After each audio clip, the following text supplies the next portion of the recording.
how much do you think the heartbreak of how things ended last year in Houston and that experience you can take moving into this playoff run? Yeah, I think you could learn something from all 2017, 2018, 2019. You learn something from all of those tough times that we've gone through. So even through this season, like I've always said, the season has its ups and downs, and teams find ways to get through the tough times. Those are usually teams that you see standing at the end. So it just we've been in this situation before. Understand how we got to prepare. Understand what we got to do to execute on Sunday. So it's another game, another opportunity for us to go out and show who we are. Is there, or does it matter if you're hot going into the postseason? Does that matter at all?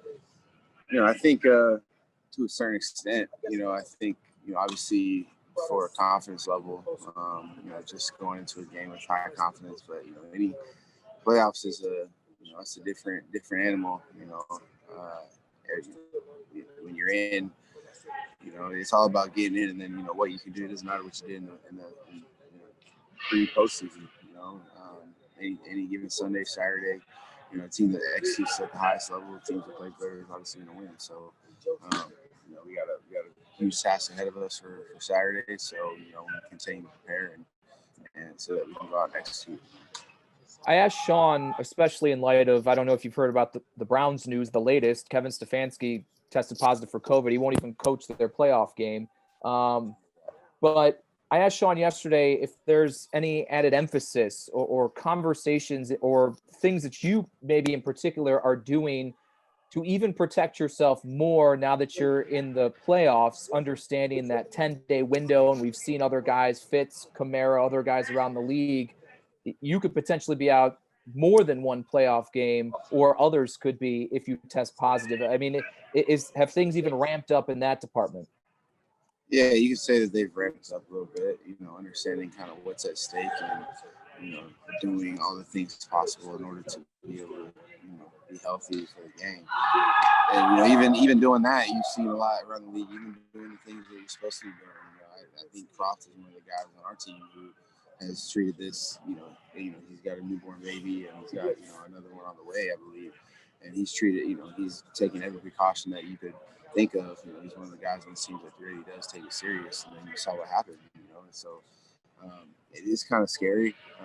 You kind of come in here every morning wondering, like, dang, could this be my false positive? Because that's it. You get a false positive, you're out 5-10 days.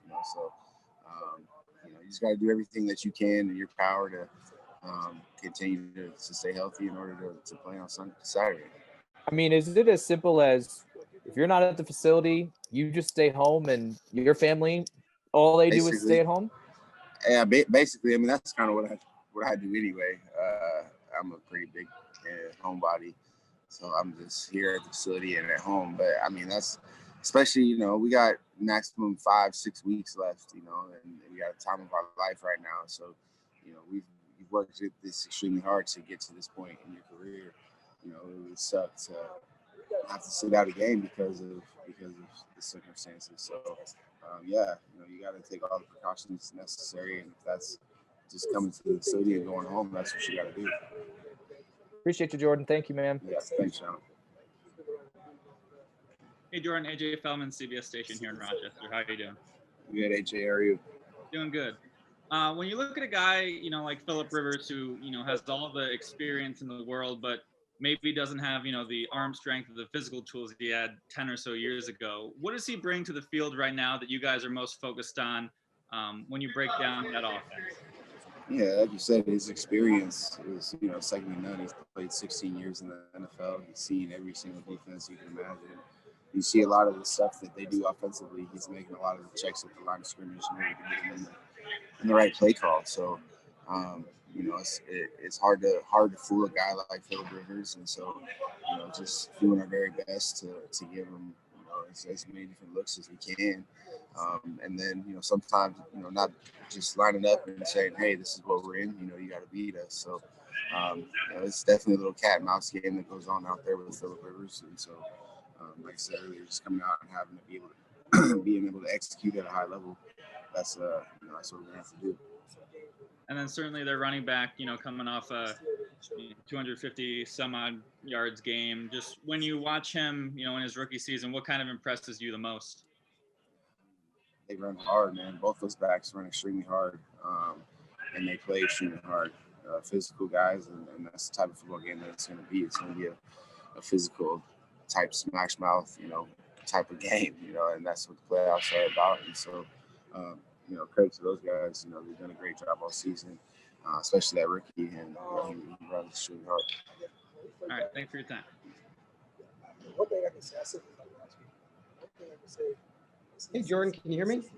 Yeah. Great. How proud were you on Sunday of Dean and some of the other guys that were playing their tails off when the starters came out of the game? Yeah, man. Credit to those guys. Those guys worked extremely hard for us all season. They're on the scout team. Those guys are prepping, like they're starters basically. I remember those days when I wasn't a starter, having to prepare like you're gonna play because you never know when your time's gonna come. And like I said, credit to those guys. They've been ready all season. From top to bottom. When you go down the roster, Matt Barkley, B. Marlowe, Jaquan, Smith, Andre. Just those guys that they were just ready to play. When Isaiah, as much as I hate to say it, Isaiah's my guy. I just been giving shit. He's right here on the interview too. But those guys came ready to play, and they're always ready to play, and that just shows the depth of our team, man. Those guys can start anywhere else around the league, and I was extremely happy for those guys, especially Dean. I think I know the answer, but do you think that this team has one of the deepest rosters in the league? Hold on, you cut out. Say it again.